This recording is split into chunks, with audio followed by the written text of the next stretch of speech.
दोस्तों, सुनील दत्त की आज पुण्यतिथि है और सुनील दत्त का जाना पहचाना नाम जब भी भारतीय फिल्मों के आकाश पर उभरता है तो याद आता है इंसानियत की भावना से लबरेज वो चेहरा जो किसी की जान बचाने के लिए आग की लपटों से जूझने में भी अपनी जान की बाजी लगा देता है। दरअसल बात है 1957-58 के दौर की। उस दौर में नरगिस एक सुपरस्टार के रूप में स्थापित हो चुकी थी और सुनील दत्त स्ट्रगल कर रहे थे। सुनील दत्त को फिल्म मदर इंडिया में डायरेक्टर महबूब खान ने राजेंद्र कुमार के साथ कास्ट किया था और इस फिल्म के ज़रिए नरगिस अपनी एक नई इमेज की शुरुआत करने जा रही थी। ये वो दौर था जब राज कपूर के खेमे से ही नहीं बल्कि राज कपूर की ज़िंदगी से भी अलग होने का प्रयत्न कर रही थी नरगिस। जी हाँ, उन्होंने राज कपूर के विरोधी खेमे में जाकर और महबूब खान की फिल्म साइन कर ली थी। हालांकि दोनों की ट्यूनिंग अलग थी, लेकिन आज बात चूंकि सुनील दत्त की है तो हम बताना चाहेंगे कि सुनील दत्त ने इस फिल्म में यानी मदर इंडिया में जब काम करना शुरू किया तो नरगिस से उनकी ज़्यादा जान पहचान नहीं हुई थी। लेकिन ये किस्सा सभी जानते हैं कि कैसे फिल्म के सेट पर आग लगी और सुनील दत्त आग की लपटों से जूझते हुए खुद को जख्मी करके पूरा चेहरा उनका झुलस गया था। सुनील दत्त नरगिस को बचा कर ले आए थे। बाद में नरगिस ने अस्पताल में उनकी खूब सेवा की और एक दिन ऐसा आया कि इस सेवा के बदले सुनील दत्त का दिल इतना पसीज गया कि उन्होंने अपनी कल्पनाओं के आकाश में रंग भर लिए और नरगिस को अपनी पत्नी मानने लगे। एक दिन नरगिस को जब वे छोड़ने जा रहे थे तो भावावेश में आकर उन्होंने अपनी मोहब्बत का इजहार कर दिया नरगिस के सामने और ये भी कह दिया कि अगर नरगिस उनके साथ विवाह नहीं करेंगी तो वे वापस अपने गांव अपने पिंड लौट जाएंगे और खेती बाड़ी करेंगे। दोस्तों, ये बात की बात है, नरगिस ने इस प्रस्ताव पर विचार किया क्योंकि वे राज कपूर से पूरी तरह उखड़ चुकी थी। इसका कारण एकमात्र ये था कि राज कपूर शादीशुदा थे और नरगिस को ये भली भांति इल्हाम हो गया था कि राज कपूर की ज़िंदगी में उनकी भूमिका पति पत्नी और वो की ही रहेगी, उनको कोई दर्जा नहीं मिलेगा। सुनील दत्त ने जब शादी का प्रस्ताव नरगिस को दिया तो नरगिस ने कोई जवाब नहीं दिया और गाड़ी से उतरकर चुपचाप पे घर चली गई। इसी बीच सुनील दत्त की बहन बीमार पड़ गई और सुनील दत्त चूंकि मुंबई में नए थे, एक दिन उन्होंने नरगिस से बातों ही बातों में अपनी बहन का जिक्र कर दिया और उनकी बीमारी का जिक्र भी कर दिया। दोस्तों, नरगिस ने तत्काल उनकी बहन का इलाज कराया। दिन महीने गुजरते गए और एक दिन नरगिस के बारे में सुनील दत्त की बहन ने सुनील दत्त को बताया कि शादी के लिए नरगिस ने हाँ कर दी है। दोस्तों, शादी के बाद भी सुनील दत्त और नरगिस की ज़िंदगी में ठहराव तो आया, लेकिन खुशियों का सावन ज़्यादा दिनों तक नहीं ठहर सका।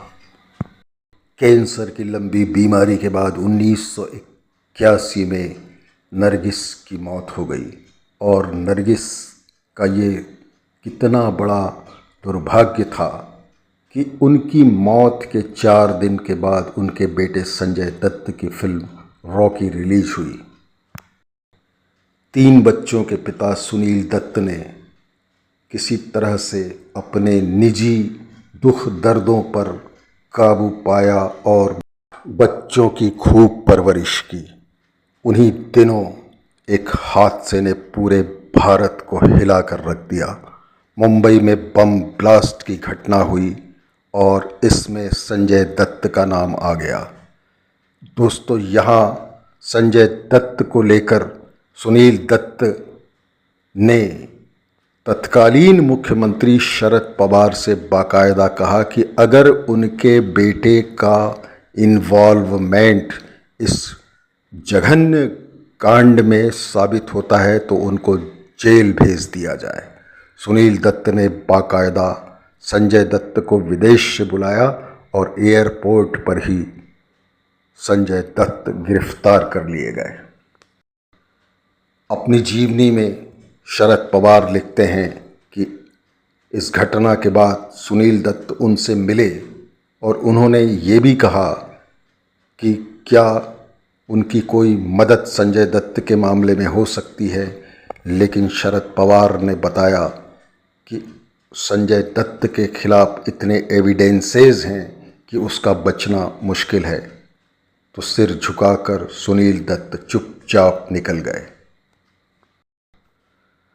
दोस्तों, सुनील दत्त की जांबाजी और बहादुरी के कई किस्से हैं। एक बार वे हेलीकॉप्टर से यात्रा कर रहे थे, नासिक के पास उनका हेलीकॉप्टर दुर्घटनाग्रस्त हो गया। हेलीकॉप्टर में कुछ महिलाएं भी सवार थी। तो सबसे पहले सुनील दत्त ने किसी तरह से हेलीकॉप्टर का दरवाज़ा खोलकर सबसे पहले उन महिलाओं को बाहर निकाला। जब उनसे कहा गया कि आप पहले बाहर निकलिए तो उन्होंने कहा, मैं तो अपनी ज़िंदगी जी चुका हूँ, आप पहले बाहर निकलिए। इतना ही नहीं दोस्तों, उन्होंने उन यात्रियों को अस्पताल पहुँचाने में भी मदद की, जबकि वे खुद ज़ख्मी हालत में थे और उनका कंधा लगभग टूट गया था। उन्होंने अस्पताल में अपना इलाज कराना छोड़कर किसी तरह से एक टेलीफोन, उन दिनों बड़ी दुर्लभ चीज़ हुआ करता था, ढूंढा और उस व्यक्ति को सूचना दी जिनके घर पे उनको शाम को वलीमा यानी विवाह की दावत में जाना था। उन्होंने फ़ोन करके विनम्रता से कहा कि वे वलीमा में नहीं आ पाएंगे। जिन दिनों पंजाब में आतंकवाद चरम सीमा पर था, उन्होंने अमृतसर तक की पदयात्रा करके आतंकवादियों को एक संदेश देने की कोशिश की कि वे वापस से देश की मुख्य धारा में लौट आएं। उन पर कई हमले भी हुए, धमकियां भी आई, लेकिन सुनील दत्त ने परवाह नहीं की। देश और समाज के लिए बेहतरीन योगदान के लिए सुनील दत्त को पद्मश्री पुरस्कार से भी सम्मानित किया गया। जब तक संजय दत्त जेल में रहे, सुनील दत्त ने कोई चुनाव नहीं लड़ा। वे ये कहते थे कि राजनीति में अभी वे नहीं आना चाहते हैं क्योंकि अभी उनकी छवि पर ग्रहण लगा हुआ है। जब सुनील दत्त को कोर्ट से राहत मिली यानी संजय दत्त बरी हो गए, तो सुनील दत्त ने बाकायदा चुनाव लड़ा और मुंबई शहर ने उनको देश की महापंचायत संसद के लिए चुनकर भेजा। सुनील दत्त के भीतर देशभक्ति का ऐसा जुनून और जज्बा था कि 1962 के युद्ध में जो भारतीय सैनिक जाँ बहक हुए थे, उनके परिवारों को मदद के लिए सुनील दत्त ने न सिर्फ अपनी आय का एक बड़ा हिस्सा देना शुरू किया, बल्कि वे देश भर में भ्रमण भी करते रहे और उनके लिए संसाधन जुटाते रहे ताकि वीर सैनिकों के परिवार वालों को आर्थिक तौर पर कोई समस्या ना हो और उनका मॉरल बूस्ट रहे। सुनील दत्त वीर सैनिकों के घर वालों से जाकर ही मिलते थे और सीमाओं पर जाकर वे सैनिकों का हौसला बुलंद करते थे। सुनील दत्त का नाम बलराज था, लेकिन चूंकि उन दिनों फिल्मों में बलराज साहनी न सिर्फ सक्रिय थे बल्कि उनकी अच्छी खासी धाक भी कायम हो चुकी थी, लिहाजा निर्माता निर्देशकों के कहने पर सुनील दत्त ने अपना नाम बलराज से बदलकर सुनील दत्त कर लिया था। सुनील दत्त ने शांति और अहिंसा के लिए न सिर्फ भारत में पदयात्रा की थी, बल्कि वे एक बार हिरोशिमा और नागासाकी में भी पदयात्रा के लिए गए थे, जहां उन्होंने प्रेम और भाईचारे का संदेश दिया था। दोस्तों, फिल्मी दुनिया में सितारे तो बहुत से चमके और अस्त हो गए, लेकिन वो सितारा जो लोगों के दिलों की धड़कन भी बना रहा और जिसने अपने समय में लोगों की भरसक मदद की, समाज और देश के लिए काम भी किया, सुनील दत्त का नाम उनमें सर्वोपरि है।